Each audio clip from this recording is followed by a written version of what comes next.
ସମସ୍ୟା ସମସ୍ତଙ୍କ ଜୀବନରେ ଆସେ, କାହାର କମ୍ ତ କାହାର ଅଧିକ। ହେଲେ ସମସ୍ୟା ଯଦି ଦିନକୁ ଦିନ ବଢ଼ି ଚାଲେ ତାହା ହେଉଛି ଚିନ୍ତାର ବିଷୟ।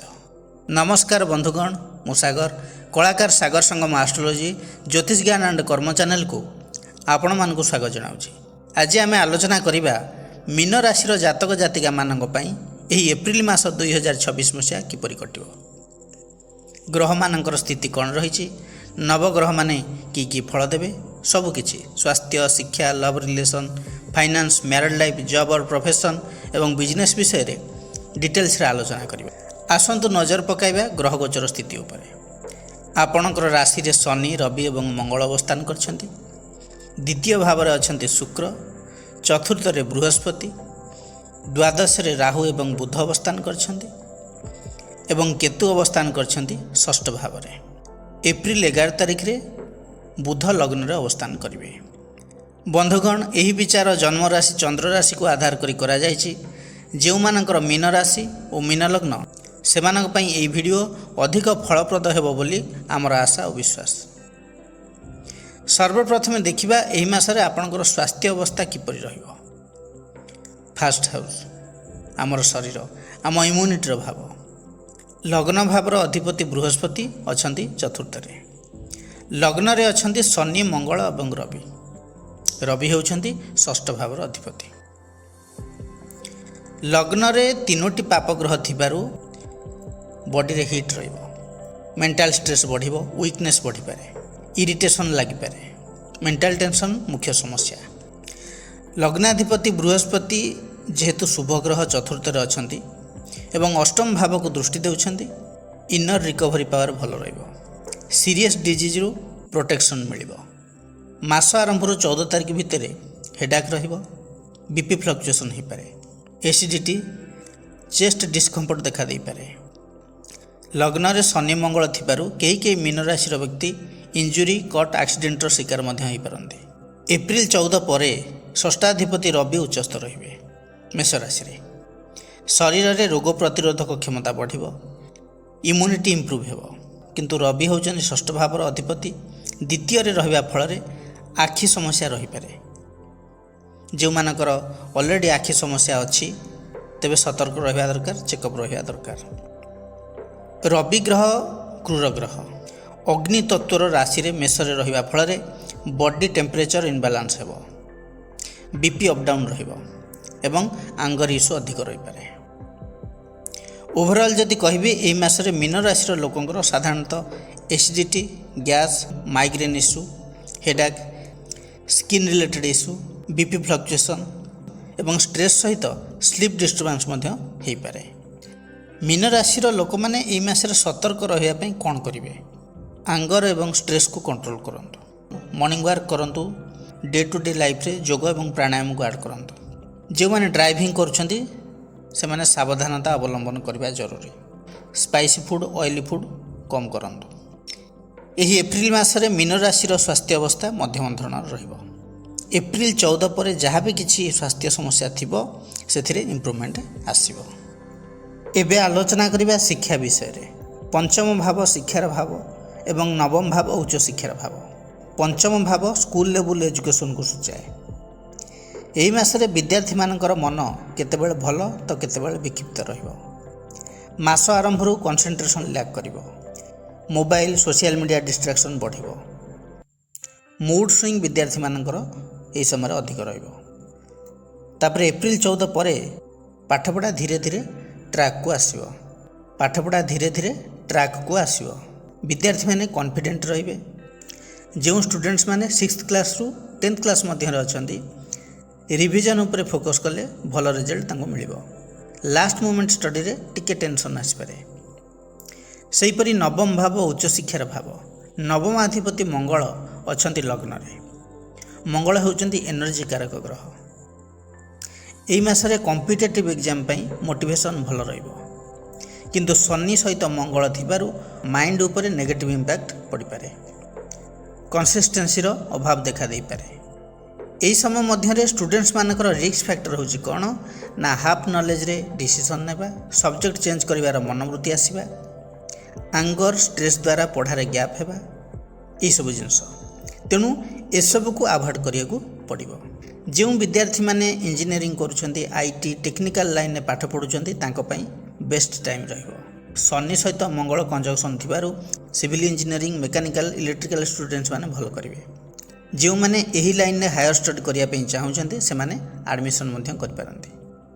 ଶନି ମୀନ ରାଶି ପାଇଁ ଦ୍ୱାଦଶ ଭାବର ଅଧିପତି, ନବମପତି ମଙ୍ଗଳଯୁକ୍ତ ହୋଇ ରହୁଛନ୍ତି। ଲଙ୍ଗ ଡିଷ୍ଟାନ୍ସରେ ଏବ୍ରଡ୍ ଷ୍ଟଡି ପାଇଁ କେହି ପ୍ଲାନିଂ ମଧ୍ୟ କରିପାରନ୍ତି।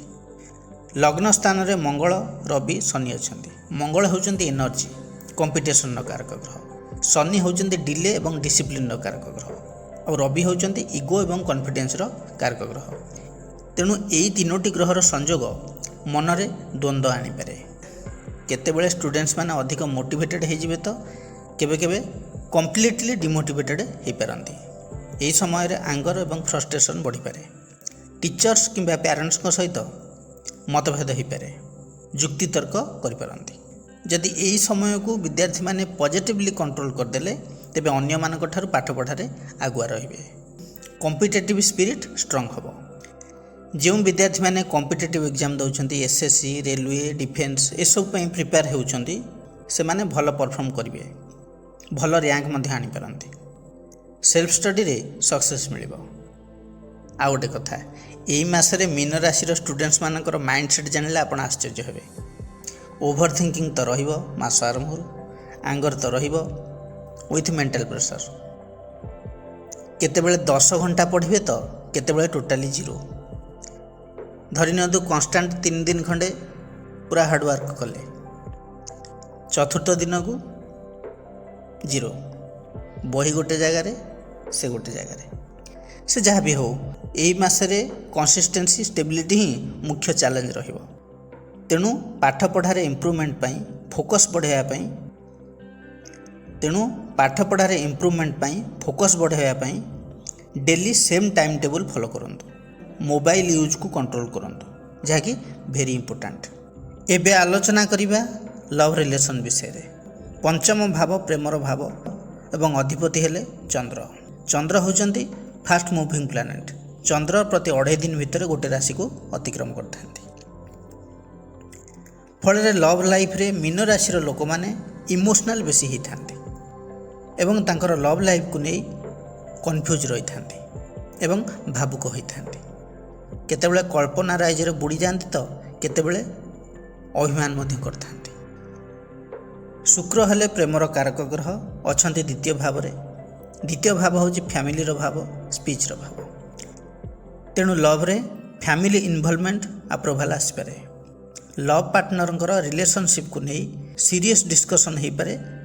ଫ୍ୟୁଚରରେ ମ୍ୟାରେଜ୍ ପାଇଁ, ଫ୍ୟାମିଲିରେ ମ୍ୟାରେଜ୍ ପାଇଁ ଡିସ୍କସନ୍ ହୋଇପାରେ। ଯେଉଁମାନେ ସିଙ୍ଗିଲ୍ ଅଛନ୍ତି, ନ୍ୟୁ ଲଭ୍ ଷ୍ଟାର୍ଟ ହୋଇପାରେ। Social media, chatting, short travel ଦ୍ୱାରା କାହା ସହିତ ଆଟାଚମେଣ୍ଟ ବଢ଼ିପାରେ। କିନ୍ତୁ ଆରମ୍ଭରୁ କନଫ୍ୟୁଜନ୍, ଡାଉଟ୍ ରହିବ। ଲଗ୍ନରେ ଅଛନ୍ତି 3ଟି ପାପ ଗ୍ରହ, ମଙ୍ଗଳ, ଶନି ଏବଂ ରବି। ଇଗୋ, ଆଙ୍ଗର, ସିରିୟସନେସ୍ର ମିକ୍ସ ରେଜଲ୍ଟ ମିଳିବ।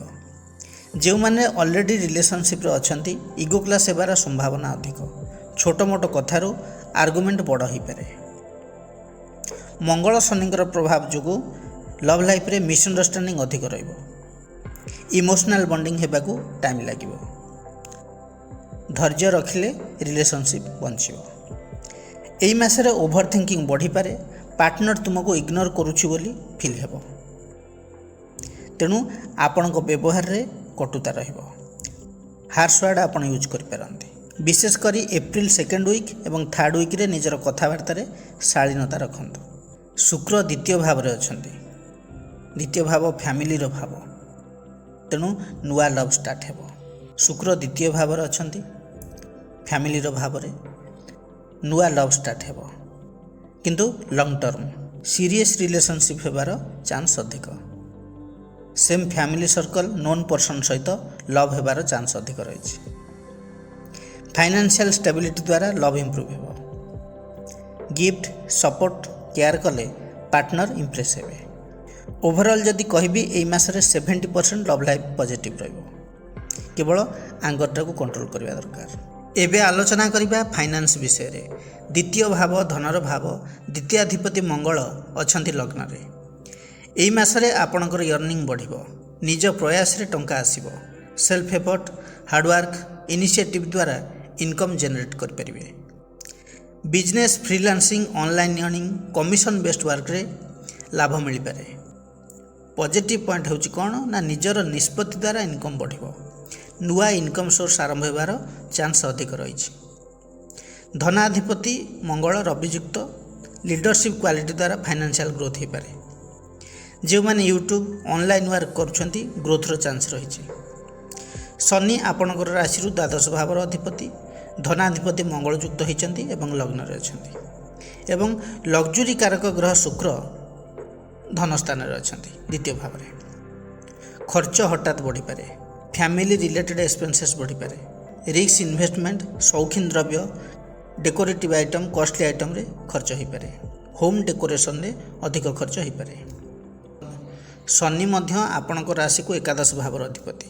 ତେଣୁ ଯଦି ଆମେ ପଜିଟିଭ୍ ଦୃଷ୍ଟିରୁ ଦେଖିବା, ଦ୍ୱିତୀୟାଧିପତି ମଙ୍ଗଳ ସହିତ ଏକାଦଶାଧିପତି ଶନି ଲଗ୍ନରେ ଅଛନ୍ତି। ନିଜର ଚେଷ୍ଟା, ପର୍ସନାଲିଟି, ଟ୍ୟାଲେଣ୍ଟ ଦ୍ୱାରା ଇନକମ୍ ବଢ଼ିବ। ମଙ୍ଗଳ ସହିତ ଶନି ଯୁକ୍ତ, ହାର୍ଡ଼ୱାର୍କ ସହିତ ଡିସିପ୍ଲିନ୍, ଷ୍ଟ୍ରଙ୍ଗ ୟର୍ନିଂର ଚାନ୍ସ ରହିଛି। ଡେରି ହେବ କିନ୍ତୁ ସଲିଡ୍ ଇନକମ୍ ବିଲ୍ଡ ହେବ। ଦ୍ୱିତୀୟ ଭାବରେ ଶୁକ୍ର, ମନି ଆଟ୍ରାକ୍ସନ୍ ବଢ଼ିବ। Luxury comfort, beauty related income ଯୋଗ ରହିଛି। ସ୍ପିକିଂ, କମ୍ୟୁନିକେସନ୍ ଦ୍ୱାରା ୟର୍ନିଂ ହେବ। ଏହି ମାସରେ freelancing, YouTube, social media, online platform, digital marketing ଆଦିରୁ ଅର୍ଥ ଆସିବ। ଦ୍ୱିତୀୟ ଭାବ ବାଣୀ ସ୍ଥାନ, ଏଠାରେ ଶୁକ୍ର ଥିବାରୁ କମ୍ୟୁନିକେସନ୍ ଏବଂ କ୍ରିଏଟିଭ୍ ଫିଲ୍ଡରୁ ଇନକମ୍ ଆସିବାର ଯୋଗ ରହିଛି। ଯେମିତିକି speaking, teaching, consultancy related work, story telling, counselling related work, voice based income ଏସବୁ ଆସିପାରେ। ଯେଉଁମାନେ ମୋଟିଭେସନାଲ୍ ସ୍ପିକର ଅଛନ୍ତି, ନ୍ୟୁଜ୍ ରିଡର ଅଛନ୍ତି, ପ୍ରବଚକ ଅଛନ୍ତି, ଆଙ୍କରିଂ କରୁଛନ୍ତି, ସେମାନେ ଭଲ ଇନକମ୍ ଏହି ମାସରେ କରିପାରନ୍ତି। ଶନି ଏକାଦଶାଧିପତି ଏବଂ ମଙ୍ଗଳ ଦ୍ୱିତୀୟପତି ରାଜଯୋଗ ସୃଷ୍ଟି କରୁଛନ୍ତି ଲଗ୍ନରେ। Service sector, long term project, real estate, technical field, marketing, ସେଲ୍ସରୁ ଭଲ ଇନକମ୍ ଆସିବ। ଏବେ ଆଲୋଚନା କରିବା ବିବାହ ଓ ଦାମ୍ପତ୍ୟ ଜୀବନ ବିଷୟରେ। ସପ୍ତମ ଭାବ ଦାମ୍ପତ୍ୟ ଜୀବନର ଭାବ, ବିବାହ ଅନୁକୂଳର ଭାବ। ସପ୍ତମାଧିପତି ବୁଧ ଅଛନ୍ତି ଦ୍ୱାଦଶରେ ରାହୁଯୁକ୍ତ ହୋଇକି। ଏହି ସଂଯୋଗ ଦାମ୍ପତ୍ୟ ଜୀବନରେ ମିସ୍ଅଣ୍ଡରଷ୍ଟାଣ୍ଡିଂକୁ ବଢ଼ାଇ ଦେବ। ପାର୍ଟନରଙ୍କ ସହିତ ଡିଷ୍ଟାନ୍ସ କିମ୍ବା ଇମୋସନାଲ୍ ଗ୍ୟାପ୍ ରହିପାରେ। ଲଙ୍ଗ୍ ଡିଷ୍ଟାନ୍ସ ରିଲେସନସିପ୍ ଥାଇପାରେ। ହିଡେନ୍ ଇସ୍ୟୁ, ସନ୍ଦେହ ଏବଂ ସିକ୍ରେଟ୍ ମ୍ୟାଟରକୁ ନେଇ ସବୁବେଳେ ଭୟ ରହିବ। ଦ୍ୱାଦଶରେ ରାହୁ ଓଭର ଥିଙ୍କିଂ ଦେବ, ଇନସିକ୍ୟୁରିଟି ଫିଲ୍ କରାଇବ।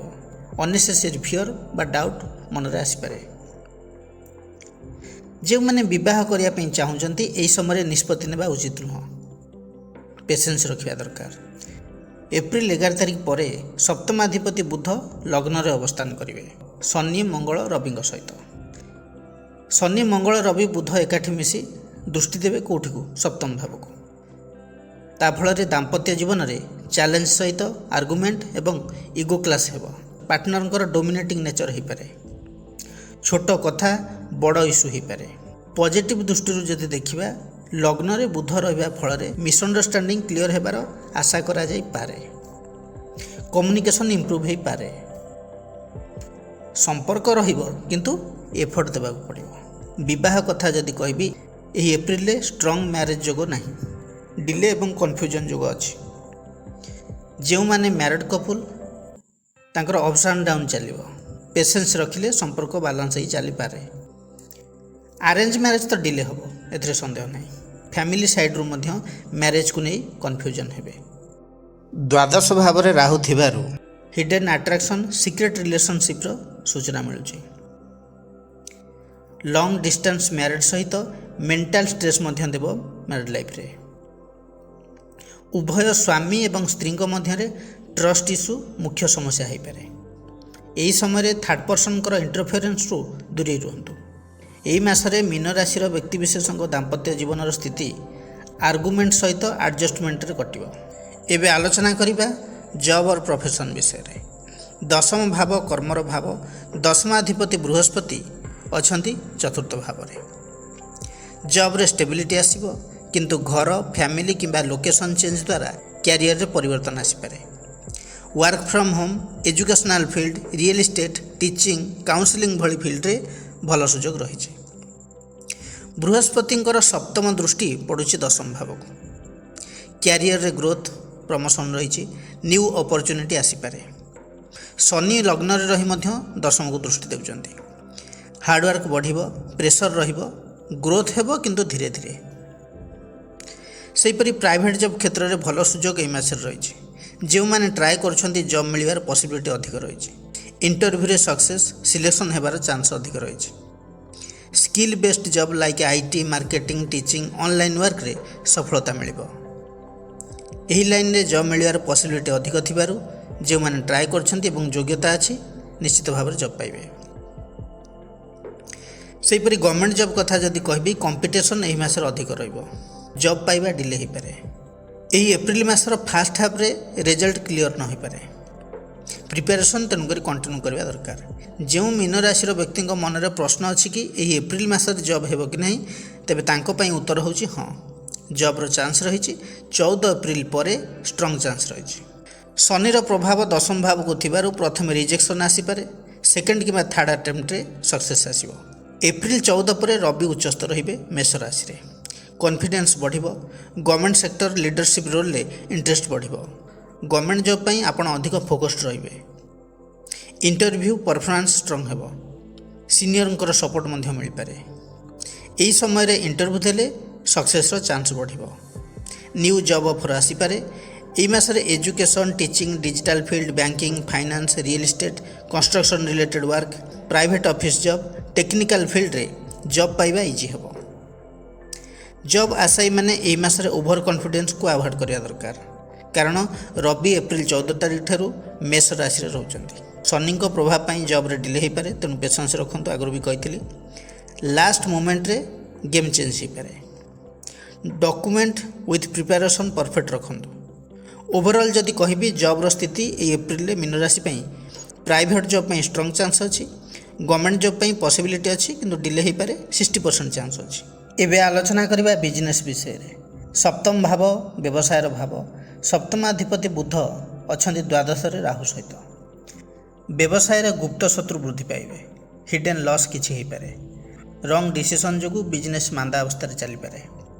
କାହାକୁ ଅଧିକ ଟ୍ରଷ୍ଟ କଲେ ଲସ୍ ହେବାର ଚାନ୍ସ ଅଧିକ ଦେଖାଉଛି। ଏହି ସମୟରେ ନୂଆ ଇନଭେଷ୍ଟମେଣ୍ଟ କିମ୍ବା ପାର୍ଟନରସିପ୍କୁ ଆଭଏଡ଼ କରନ୍ତୁ। ଫରେନ୍ ଟ୍ରାଞ୍ଜାକ୍ସନ୍, ଅନଲାଇନ୍ ଡିଲିଂସରେ ସାବଧାନ ରୁହନ୍ତୁ। ମାସର ପ୍ରଥମ 10 ଦିନ ଷ୍ଟ୍ରଗଲ୍ ଅନଷ୍ଟେବୁଲ୍ ରହିବ। ତାପରେ ବୁଧ ଲଗ୍ନ ଭାବକୁ ଆସିବେ, ସପ୍ତମକୁ ଦୃଷ୍ଟି ଦେବେ। ଡିସିସନ୍ ମେକିଂ ଇମ୍ପ୍ରୁଭ୍ ହେବ। ଲଗ୍ନରେ ବୁଧ ସହିତ ଶନି, ରବି, ମଙ୍ଗଳ ମଧ୍ୟ ରହୁଛନ୍ତି। ଏହା ଏକ ଶକ୍ତିଶାଳୀ ଯୁଗ, କିନ୍ତୁ ଚ୍ୟାଲେଞ୍ଜିଂ କମ୍ବିନେସନ୍। ଶନି ହେଲେ ସ୍ଲୋ ଗ୍ରୋଥ୍, ଡିଲେର କାରକ। ମଙ୍ଗଳ ହେଉଛନ୍ତି ରିସ୍କ ଏବଂ ଏଗ୍ରେସନ୍ର କାରକ, କ୍ୱିକ୍ ଡିସିସନ୍ର କାରକ। ଆଉ ରବି ହେଉଛନ୍ତି ଅଥରିଟି, ଇଗୋ, ଲିଡରସିପ୍ର କାରକ ଗ୍ରହ। ଏ ସମସ୍ତ ଗ୍ରହଙ୍କର ଦୃଷ୍ଟି ରହୁଛି ସପ୍ତମ ଭାବକୁ ଏବଂ ବୁଧଙ୍କର ଦୃଷ୍ଟି ମଧ୍ୟ ରହୁଛି ସପ୍ତମ ଭାବକୁ। ତେଣୁ ସଫଳତା ବିଜନେସ୍ରେ ଏତେ ସହଜରେ ମିଳିବନି। ସେଥିପାଇଁ କଠିନ ପରିଶ୍ରମ ଦରକାର। କମ୍ପିଟିସନ୍ ବହୁତ ବଢ଼ିଯିବ। ଯେଉଁମାନେ ପାର୍ଟନରସିପ୍ ବିଜନେସ୍ କରୁଛନ୍ତି, ମିସ୍ଅଣ୍ଡରଷ୍ଟାଣ୍ଡିଂ ହୋଇପାରେ।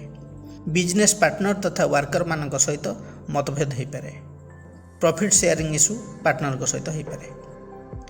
ୱାର୍କରମାନଙ୍କର ପେମେଣ୍ଟ ପେଣ୍ଡିଂ ରହିପାରେ। ଇନଭେଷ୍ଟମେଣ୍ଟର ରିଟର୍ଣ୍ଣ ଠିକ୍ ସମୟରେ ନ ଆସିପାରେ। ଆଉ ପାର୍ଟନରଙ୍କ ଉପରେ ବ୍ଲାଇଣ୍ଡ ଟ୍ରଷ୍ଟ କଲେ ଲସ୍ ହୋଇପାରେ। ଏହି ସମୟରେ ଏଗ୍ରିମେଣ୍ଟ କିମ୍ବା ଡିଲ୍ ସାଇନ୍ କରିବା ଉଚିତ ନୁହେଁ। ଶନି, ମଙ୍ଗଳ, ରବି ଲଗ୍ନରେ ଥିବାରୁ ଇଗୋ କ୍ଲାସ୍, ଡୋମିନାନ୍ସ ଇସ୍ୟୁ ରହୁଛି। ମନରେ ଏଇଭଳି ସୃଷ୍ଟି ହେବ, ମୋ କଥା ଠିକ୍, ଏଇଭଳି ଫିଲିଂସ୍ ଆସିପାରେ। ପାର୍ଟନରସିପ୍ ଚାଲିବ, କିନ୍ତୁ ପେସେନ୍ସ ଏବଂ ଆଡ଼ଜଷ୍ଟମେଣ୍ଟ ଦରକାର। କନଫ୍ଲିକ୍ଟ ହେବାର ଚାନ୍ସ ଅଧିକ। ଛୋଟ ବ୍ୟବସାୟ ଠିକ୍ଠାକ୍ ଚାଲିବ। ଛୋଟ ବ୍ୟବସାୟୀମାନେ ଉପକୃତ ହୋଇପାରନ୍ତି। କାହିଁକି ନା କ୍ୱିକ୍ ଡିସିସନ୍ ନେଇପାରିବେ, ରିସ୍କ କମ୍ ରହିବ, କଷ୍ଟମରଙ୍କ ସହିତ ଡାଇରେକ୍ଟ କନେକ୍ସନ୍ ବି ରହିବ। ଡେଲି ଇନକମ୍ ଆସିବ। ସ୍ଲୋ ବଟ୍ ଷ୍ଟେବୁଲ୍ ଗ୍ରୋଥ୍ ଦେଖାଉଛି। ପ୍ରଫିଟ୍ ଆଭରେଜ୍ ରହିବ, ହାଇ ନୁହେଁ। Retail business, online selling, repairing centre, consultancy ଭଲ ଚାଲିବ। ଆଉ ଯେଉଁମାନେ ବଡ଼ ବ୍ୟବସାୟୀମାନେ ରହିଲେ, ଟିକେ ଏହି ମାସରେ ସେମାନଙ୍କୁ ଚ୍ୟାଲେଞ୍ଜ ଫେସ୍ କରିବାକୁ ପଡ଼ିବ। शनि मंगल राहुंकर प्रभाव अधिक रोथिबारु इन्वेस्टमेंट रे रिटर्न आसीबनी। एक्सपेक्टेड प्रॉफिट मिलबनी। स्टाफ को सहित मिसअंडरस्टैंडिंग हो पारे। मैनेजमेंट इश्यू रहिबो। तेणु बड़ व्यवसायी मानक एडवाइस रहिबो कि न्यू एक्सपेंशन ए समय अवॉइड करंतु। बड़ डील को पोस्टपोन करंतु। किंतु heavy investment, construction related work, land deal, risk partnership startup ए सब रे लॉस हेबार चांस अधिक। तेणु टिके धैर्यर सहित सतर्कतार सहित भावी चिंती डिसीजन नियंतु। मीन राशि व्यक्तिविशेष माने प्रतिकार कौन करेंगे? आपणकर राशियाधिपति हेले बृहस्पति। बृहस्पतिंकर मंत्र को जप करंतु। मंत्रटी है ओं ब्रूं बृहस्पते नमः। यही मंत्र को दैनिक 21 थर जप करंतु। आपणकर राशि को शनिकर 7.5 चली। तेणु शनि उद्देश्य राशि तेलर दीपटी जालतु। हनुमान चालीसार पाठ करंतु। प्रत्येक सोमवार दिन शिव दर्शन करंतु एवं शनिकर बीज मंत्र को जप करंतु। मंत्रटी है ओं प्रांग प्रिंग प्रौंस शनिश्चराय नमः। यह मंत्र को दैनिक 108 थर जप करंतु। आपण शुभ रहिबो। बंधुगण, यह थिला मीन राशि एप्रिल मासर भविष्यत फल विषय विस्तृत रूप से आलोचना। जदि भिडियोटी भल लगी थाए तेबे लाइक कमेंट शेयर करने जमार भी भूलिबे नहीं। पुणी आसबि आउ एक नुआ अध्याय को नहीं। से पर्यंत रहुछि नमस्कार।